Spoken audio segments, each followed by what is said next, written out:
প্রধানমন্ত্রী শেখ হাসিনা বলেছেন, দেশে ধারাবাহিকভাবে গণতন্ত্র আছে বলে দুর্যোগ দুর্বিপাকে আমরা মানুষের পাশে দাঁড়াতে পারি। মানুষের আর্থ সামাজিক উন্নতি হচ্ছে। বৃহস্পতিবার দুপুরে পটুয়াখালী কলাপাড়ার সরকারি মোজাহার উদ্দিন বিশ্বাস ডিগ্রি কলেজের মাঠে এক সমাবেশে তিনি এই কথা বলেন। এ সময় প্রধানমন্ত্রী বলেন, আওয়ামী লীগ সরকার আসার পর মানুষের ভাগ্য পরিবর্তনে কাজ করে যাচ্ছে।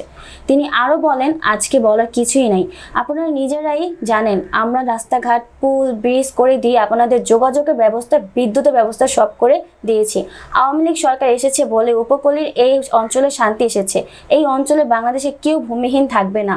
উপকূলীয় অঞ্চলের সবাইকে ঘর করে দিয়েছে। ঘূর্ণিঝড়ে আমাদের দেওয়া কোনো বাড়ি নষ্ট হয়নি।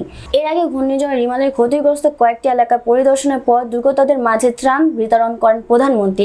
এ সময় দুর্যোগ ত্রাণ প্রতিমন্ত্রী মোহাম্মদ মহিবুর রহমান সহ স্থানীয় জনপ্রতিনিধি, আওয়ামী লীগ নেতা এবং সরকারি সংশ্লিষ্ট কর্মকর্তারা উপস্থিত ছিলেন।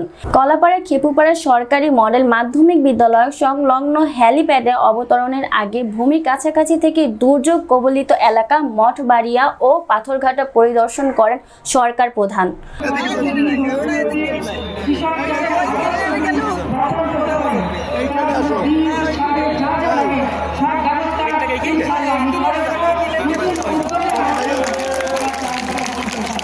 বাংলাদেশের মধ্যে সবচেয়ে বেশি এবং তুলনামূলকভাবে অনেক উন্নত হয়েছে এই কলাপাড়া, রাঙ্গামাটি, মহিপুর, এই দক্ষিণাঞ্চলে।